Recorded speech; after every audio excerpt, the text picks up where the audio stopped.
बच्चों कैसे हैं आप? अच्छे होंगे और हमारे वीडियोस जो रोजाना हम डाल रहे हैं उनको देख रहे होंगे। तो बच्चों पहला चैप्टर चल रहा है ये ठोस अवस्था यानी जो सॉलिड स्टेट है उसी में एक टॉपिक आज हम स्टार्ट कराने जा रहे हैं, वो है डिफेक्ट्स इन सॉलिड्स यानी ठोसों में दोष। ठीक, तो जैसा कि नाम से पता चल रहा है बच्चों कि जो दोष का मतलब होता है कि जहां पर इरेगुलरिटी होती है।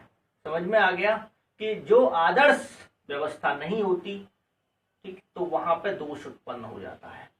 ठीक, जैसे कि कोई भी व्यक्ति पूरी तरह से पूर्ण नहीं होता, यानी कि उसमें कुछ न कुछ कमियां पाई जाती हैं कि हमेशा कोई हो सकता है कि कोई सत्य नहीं बोलता है, ठीक, या कुछ न कुछ थोड़ा बहुत उसमें जो क्वालिटीज हैं उनमें परफेक्शन नहीं होता है।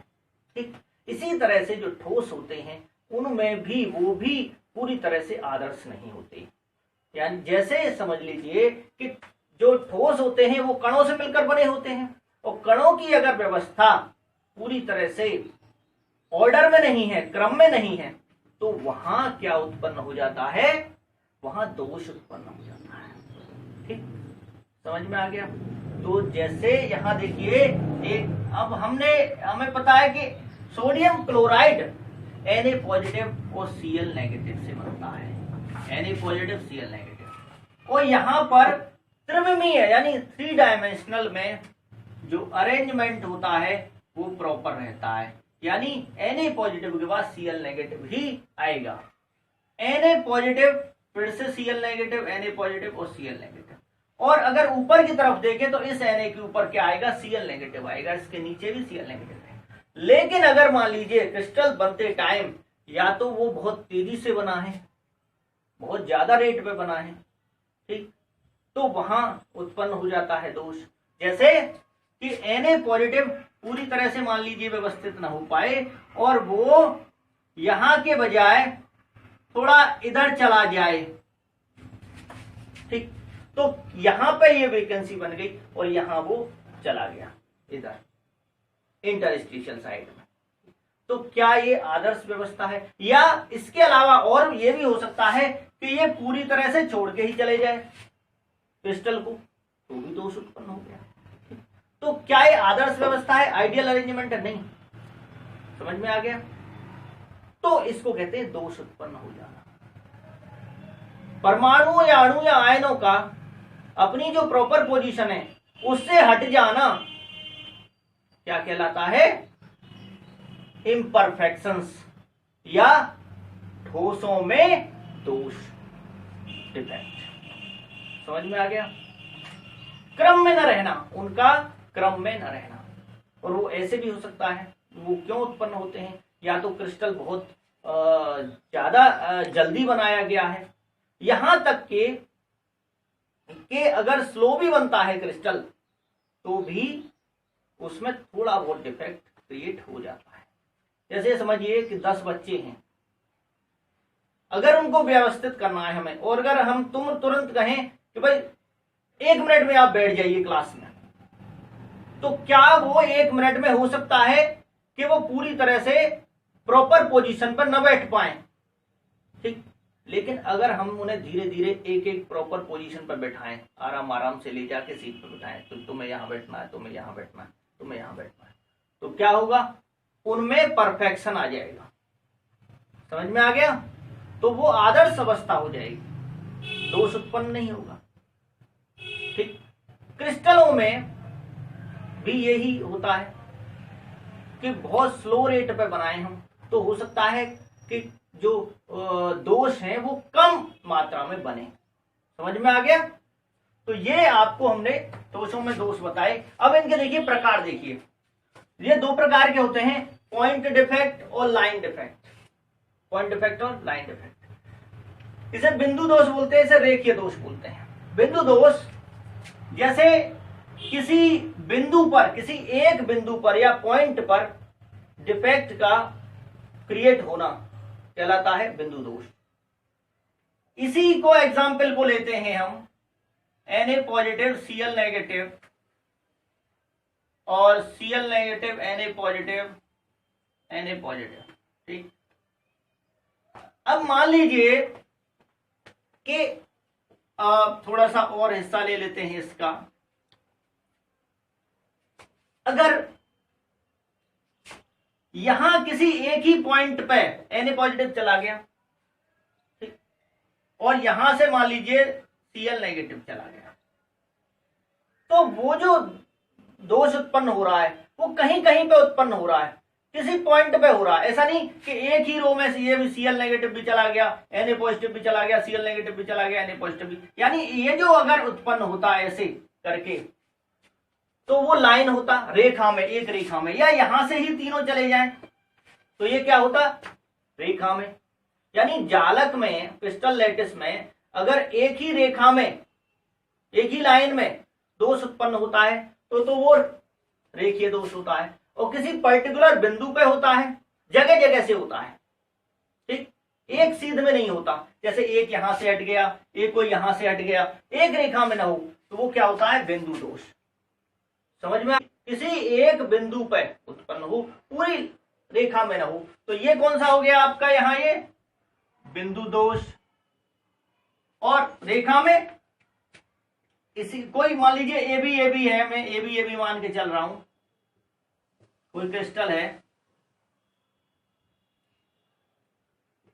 इस टाइप से,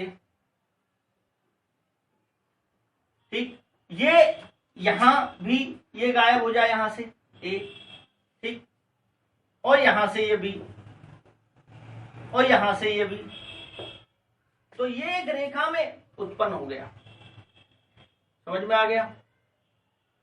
या सारे ना हो, मान लीजिए यहां पर बी ए, ठीक, सारे ना हो लेकिन एक ही रेखा में हो, जो भी अगर गायब हो रहे हैं या हट रहे हैं अपनी पोजीशन से, तो वो एक ही रेखा में होते हैं, तो वो क्या होता है, रेखीय दोष। यहां पर ये क्या है, रेखीय दोष। ठीक, ये क्लियर हो गया? अब देखिए, अब हमारे जो सिलेबस में है वो है केवल क्या, बिंदु दोष, यानी पॉइंट डिफेक्ट। पॉइंट डिफेक्ट, ठीक।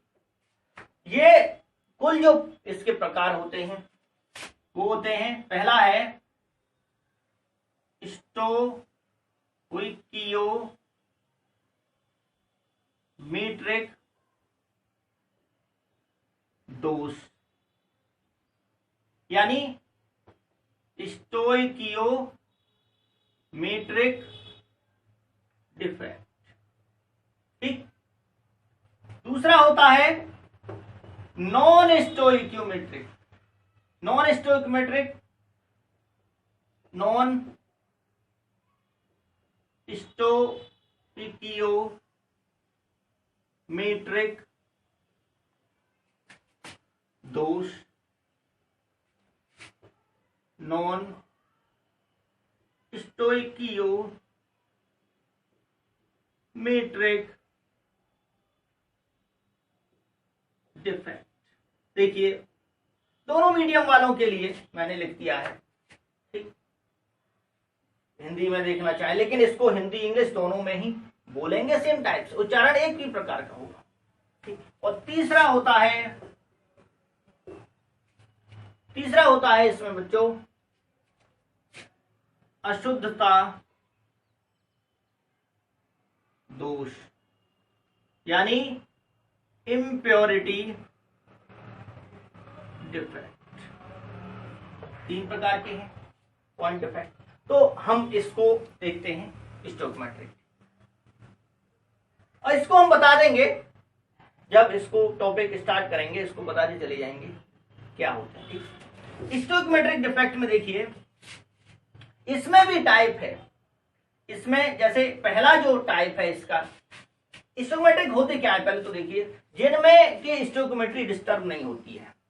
और स्टोइकियोमेट्री कंपाउंड क्या होते हैं कि जो रासायनिक सूत्र है, केमिकल फॉर्मूला है, उसके अनुसार जो परमाणुओं का या आयनों का अनुपात है वो अगर समान है, ठीक, यानी दोष उत्पन्न होने के बाद भी वही अनुपात है परमाणुओं का या आयनों का, तो उसको स्टोइकोमेट्रिक दोष बोलेंगे। यानी स्टोइकोमेट्रिक दोष यानी दोष भी उत्पन्न हो जाए और जो आयनों का अनुपात है रासायनिक सूत्र के अनुसार वो प्रभावित न हो, वो क्या होता है स्टोइकोमेट्रिक दोष। जैसे मान लीजिए कि ए बी कोई क्रिस्टल है, क्या है ए बी, अब इसका कोई क्रिस्टल है और इसमें हजारों लाखों ए हैं और हजारों लाखों बी हैं, ठीक है। मान लीजिए ए बी इसे आयोनिक मान रहा हूं, मान लीजिए मैं आयोनिक, तो यहां पर बी नेगेटिव ए पॉजिटिव, बी नेगेटिव ए पॉजिटिव, ठीक। एक छोटा सा पार्ट लिया है मैंने। अब इसमें अगर हम देखें कि ए अगर मान लीजिए किसी क्रिस्टल में ए पॉजिटिव हैं 1000 और बी नेगेटिव हैं 1000, समझ में आ गया। किसी क्रिस्टल में इतने हैं, ए पॉजिटिव और बी नेगेटिव अगर 10-10 निकल के चले गए, दोनों क्रिस्टल बनते टाइम 10 निकल गए, तो 10 ए पॉजिटिव, ये कितना हो गया, अगर इसमें से 10 निकल गए बच्चों तो ये क्या हो गया, इसमें 990, बी नेगेटिव 990, ठीक। तो ये बताइए यहां जो रेशियो था वो क्या था, 1:1 का, कट जाएगा। तो यहां जो रेशियो निकला वो कितना निकला, 1:1 का रेशियो निकला, 1:1। यहां भी जो रेशियो है, हालांकि 10 ये निकल गए हैं 10 ये निकल गए हैं, तो यहां भी जो रेशियो है वो कितना है, बोलिए।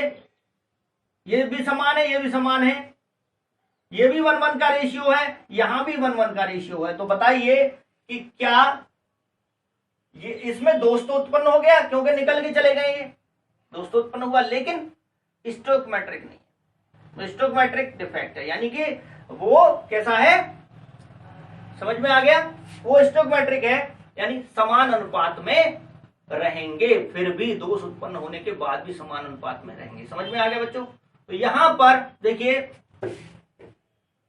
ये इसके प्रकार देख लीजिए। पहला है इसमें वेकेंसी डिफेक्ट, वेकेंसी डिफेक्ट, रिक्तिका डिफेक्ट, रिक्तिका दोष, ठीक। बी है इसमें इंटरस्टिशियल डिफेक्ट, इसे बोलते हैं अंतराकाशी, अंतराकाशी दोष, ठीक। तीसरा होता है इसमें, तीसरा जो है वो है शॉर्टकी दोष, शॉर्टकी डिफेक्ट। और चौथा है फ्रैंकल डिफेक्ट, यानी ये इसको आप फ्रैंकल दोष, ठीक बच्चों। अब ये 4 हैं, इसमें ये जो दोनों पाए जाते हैं ये पाए जाते हैं नॉन आयोनिक ठोसों में, नॉन आयोनिक, यानी जो आयोनिक नहीं होते हैं, नॉन आयोनिक दोष डिफेक्ट नॉन आयोनिक सॉलिड्स में मिलते हैं ये। और ये जो मिलते हैं दोनों, ये वाले दोनों, ये आयोनिक में, ये आयोनिक में, आयोनिक सॉलिड्स, ठीक। तो बच्चों इनको आप एक एक करके हम इसको एक्सप्लेन करेंगे, ठीक, दोषों को, वो अगले वीडियो में बताएंगे, ठीक है बच्चों। धन्यवाद।